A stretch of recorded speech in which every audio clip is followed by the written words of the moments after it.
to my YouTube channel, John's Box, and to another edition of English Just For You, where we look at and try to correct 10 sentences which contain errors of various sorts. So here goes for the first sentence. The first sentence, which is, if you have time, you call me. So this is what we call conditional, first conditional. We're looking into the future, a probability in the future, and the error is rather in the second line. There are two options here. Either you can use the imperative, if you have time, call me, or alternatively, if you have time, you can call me. That's sentence number one. We'll now look at sentence number two.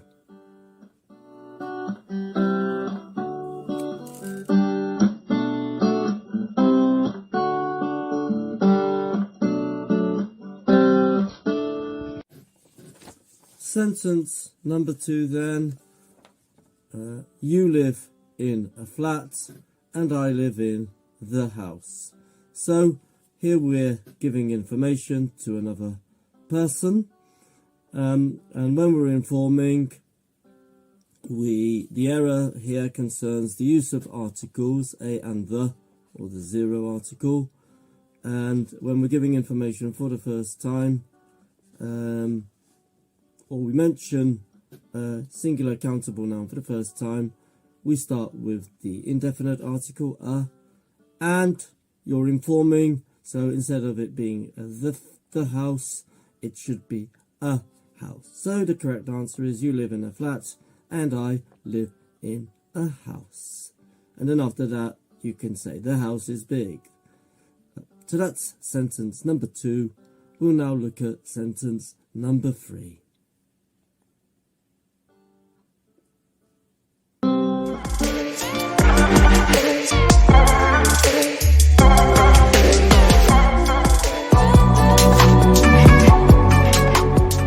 Now let's move on to sentence number three. It's a question, where from he comes. So here the from is a preposition, and the rule of prepositions, normally the be and others, is for the preposition to come at the end. There also should be the auxiliary verb do or does. It's a he, so it's does. So the question should read, where does he come from? That's sentence number three. Let's now move on to sentence number four.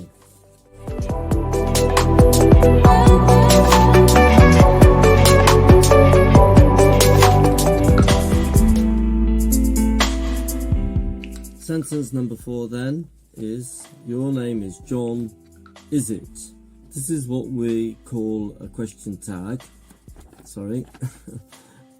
This is where we check some information when we're not completely sure.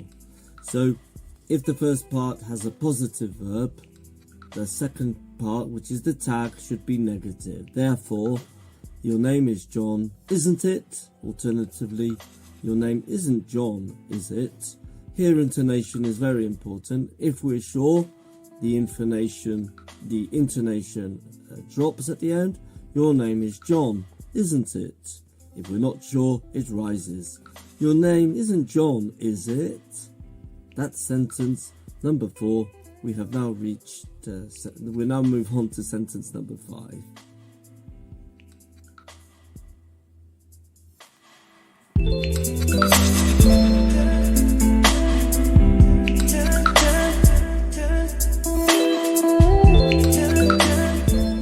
Sentence number five, which is, was he in America? Now, we're not so much interested in the time, rather the event which happened in the past. So if we're not interested in the time, we need to use what we call the perfect tense. Therefore, we're talking about somebody's experience. Has he been to America rather than in America.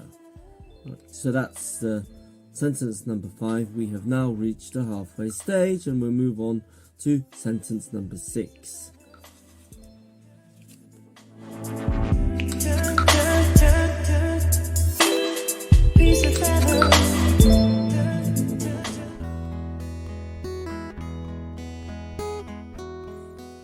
Sentence number 6.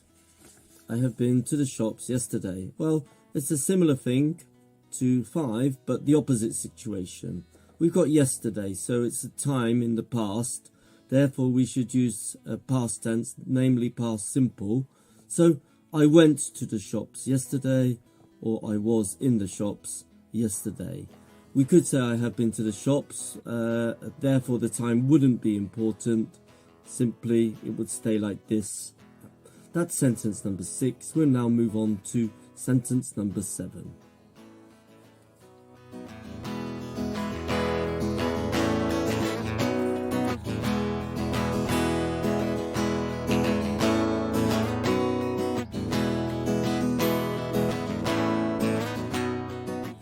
Sentence number 7, which is, you are the happier kids in Poland. Happy, adjective, second form, happier, we're not comparing the kids to anyone, so it should be the third form of the adjective. Instead of happier, it would be happiest. Happiest, we dropped the Y, by the way. So the sentence should read, we are the happiest kids in Poland. That's sentence number 6. We'll now move on to sentence number 7.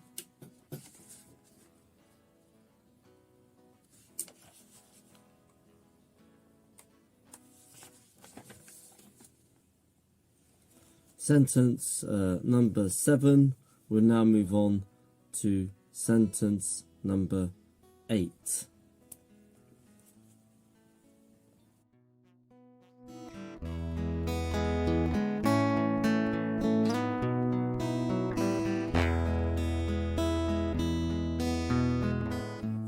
Sentence number 8 then. That's Peter's bike.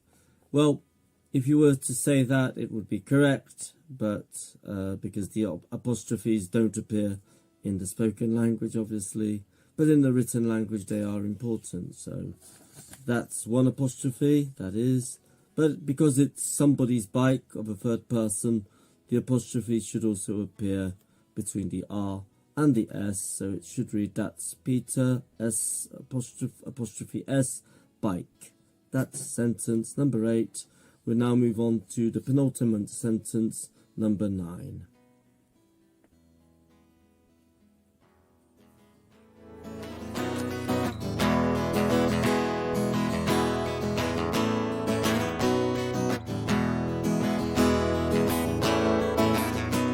Sentence number 9, which reads, say me something.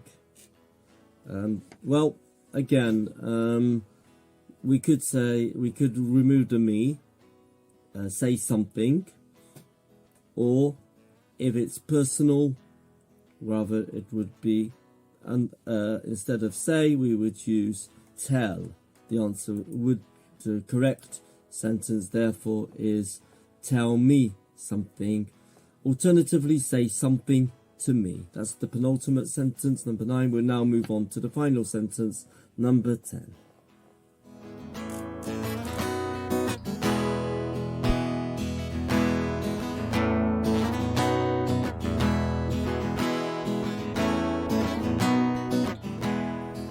So sentence number 10, it says, open a doors please.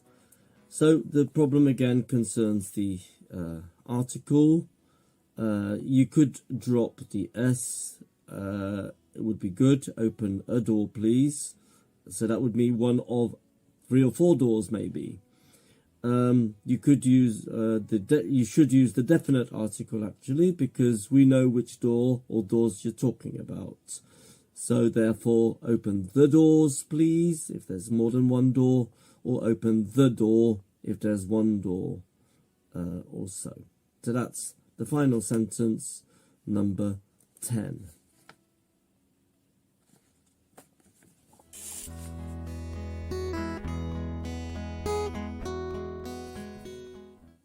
So that's it for another edition of English Just For You. I hope you've learned something, or you just tried your knowledge just for fun. Most of them were relatively easy at B1 level, or even below that. Just one or two more challenging ones. I'll be back in December for another edition. Don't forget, if you've got any comments regarding those sentences, or just like to know something about the English language. I've been in teaching for quite a long time, so I'm familiar with most or all topics if you're learning English as a second language.